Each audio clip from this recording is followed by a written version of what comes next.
Hello, my sewing friends. I thought I would show you how I organize my patterns. I did a video about this about 7 years ago, like 2012, and at that time I was going through all my patterns and doing this, and so I've learned some things since then, especially some tips from some of you. And so I thought I would incorporate those into a new video and just kind of redo that one. So let's talk about pattern organization. I store mine in a specific way. I like this method because it's easy, it's efficient, and it doesn't really take up any more space than it would if you were already storing your patterns in a box or a basket, something like, or several, something like that. So it also makes them really simple to find. You always can know what you have. Just works for me. Now I'm going to give you my specific method, and then after I tell you all of that, then I will talk about some variations on the theme, and also, you know, if you have any variations, I'd love to hear that in comments, and we can talk about that there. Okay, so here's how I do it. First of all, you need some supplies, and I have manila envelopes. These are 6.5 by 9.5. They have a clasp, and they're gummed. Now, if I were to do this over again, I would avoid the clasp, and that's just because when I go to file them, the clasps catch on each other, and it's kind of a pain. The gum thing I don't think is avoidable. I wish it were, simply because when I've moved and I've had my patterns in plastic containers, humidity has caused some of this to dissolve. And so it's just a little sticky, you know, and it makes it hard to pull it up. So anyway, so you need manila envelopes. I would not suggest going any smaller than a 6 by 9 envelope. These also come in white. If you wanted to go bigger, you could do that. But if you do that, make sure you have a box or a basket that can accommodate that size. I store mine in this kind of a box. It is just a collapsible cube fabric box that fits in the cubbies that I store everything in. And those are made by Closet Made. You can also get them from IKEA, and you can get boxes that fit into the cubbies that IKEA makes, also from IKEA. So just make sure that your envelope will fit in your box.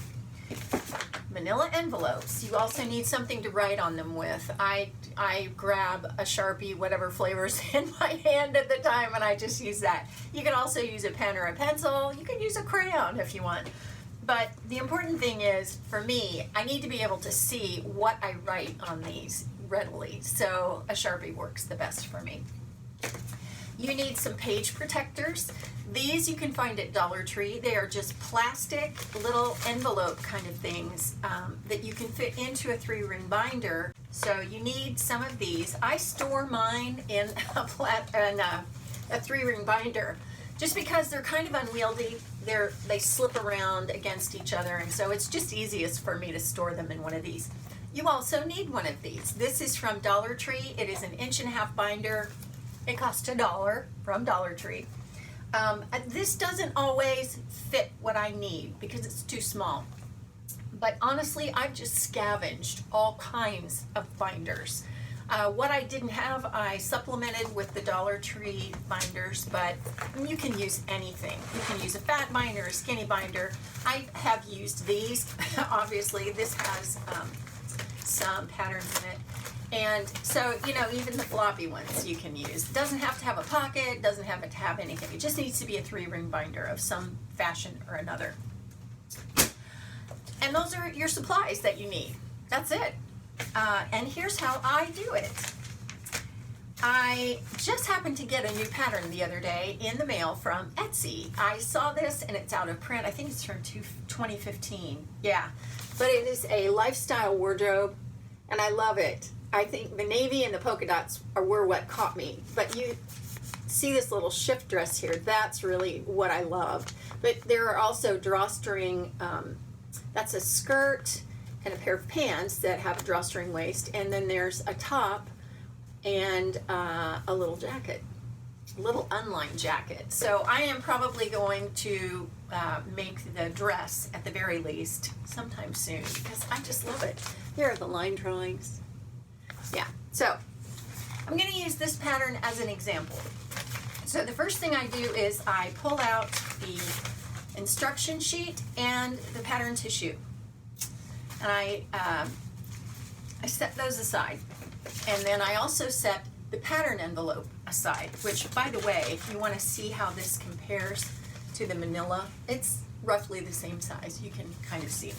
Okay, so I care about a couple of things on the envelope, so I'm going to keep that handy right there. Okay, so first thing I'm going to do is decide which way I want to store my envelopes, whether I want to store them this way or this way, because that's going to determine where you label this envelope.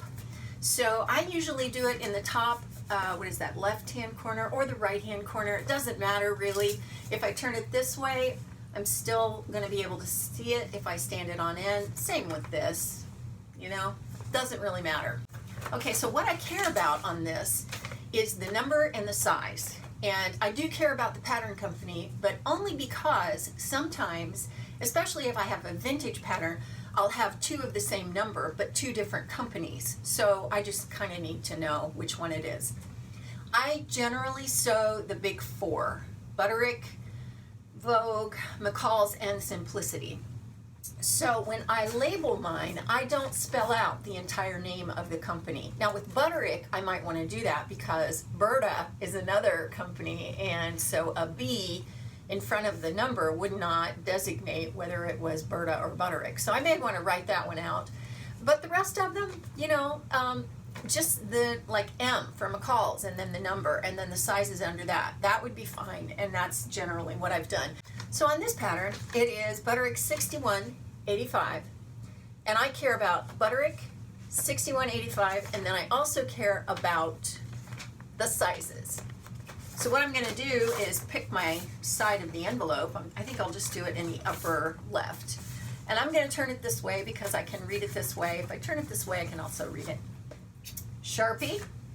And all I'm going to do is write B 6185. And then right under that, I'm going to write the sizes. And this contains 6, 8, 10, 12, and 14. So looks like this. And I take the cap and put it back on my Sharpie so it doesn't dry out. I take the instruction sheet and the tissue, and I put those both in this manila envelope. Okay, so there's that. Now I file these numerically. So I start at 0 and I got up to whatever, 9999, however high pattern numbers go. But that's all I care about. I don't care about the size. I don't care about the company. All I do is file them numerically into whatever box. So that's what I do with the manila envelopes. This I take and I put in a page protector. And all I do is drop it in like that, and I'm done. That's it. Now I have 12 of these notebooks, and I've labeled each one according to categories. They're divided up like the categories would be in the pattern catalogs at the store. I do have other ones that are labeled dresses, tops, bottoms, separate notebooks that are labeled all of the different things. I do also have dresses that are vintage that are divided up into decades. So I have a 60s dresses, I have a 70s dresses, I have an 80s dresses, a 90s dresses, and beyond that, I have a general big notebook like this that is all my contemporary dresses. And that's kind of funny because it's from like 2000 on, and even the 2000s patterns are almost 20 years old, so I'm going to have to start a new notebook, aren't I? So all I do is put this into my notebook, the appropriate notebook, and in it goes, and you can see that now I have a pattern catalog. Cool, huh? I can flip through this and see all of the patterns that I have. And once I find that I want Butterick 6185, all I have to do is go to my boxes where I have them numerically filed and pull out Butterick 6185. How simple is that? How efficient is that? It's so easy. I know exactly where these are and I can see everything I have without having to pile all the patterns in their envelopes into a box or a bag or whatever and then having to flip through. No. This is way better because it's way more efficient.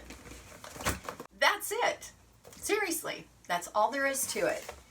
Now, I do have one exception to the way that I do that, and that is with vintage dresses that are 1950 and earlier.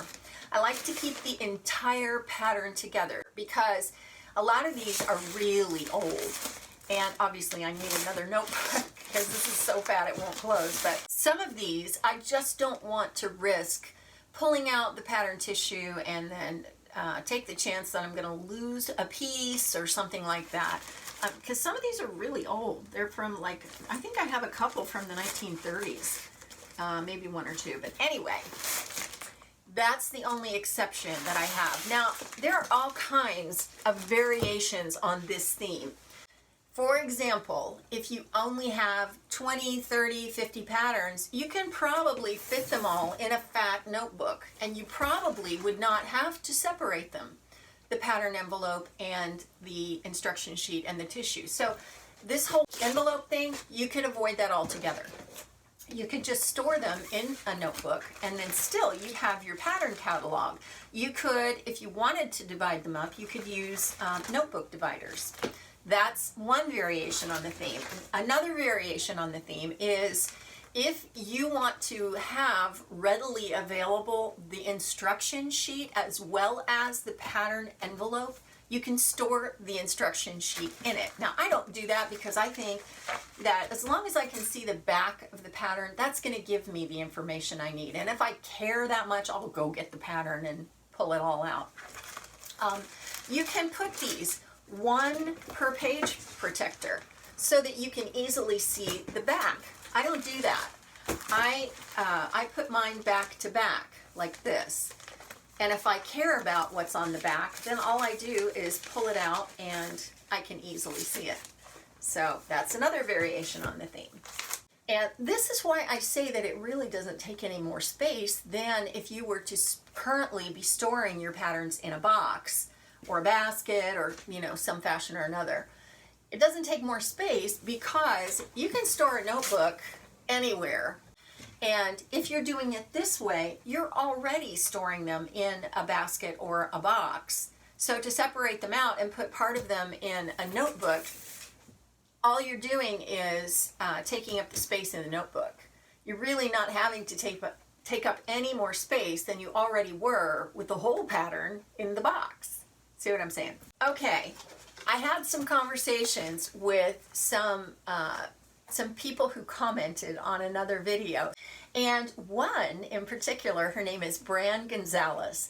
She said that she takes a scrap of the fabric she used for the make and she drops it into the pattern envelope. So next time she'll know what she made and what fabric she used, and I just think that's a great idea. And one of the reasons I think that's a great idea is because I keep a bullet journal. I do it for my books and I do it for my sewing. And I've been trying to, this is September makes, I've been trying to try out to see if I like detailing my makes in here, but you can see I'm having to stick, and they don't even stick, pieces of fabric to the pages, and I don't like that. So yeah, I can list them, I think, in a list, just the pattern name and the number, and leave it at that. But if I have something like this in my envelope, then I will remember. So thank you, Bran. That is a genius suggestion. And the other thing that she was thinking, and I was also thinking, was you can make notes on the outside of your pattern envelope. This is prime real estate for whatever you want to put on the front of the envelope or the back, whatever you want to do. So if you have notes about how you changed the pattern or adapted it, or things you don't want to forget in terms of making it fit you, you can write it on the front of the envelope or the back. How genius is that? That's so smart.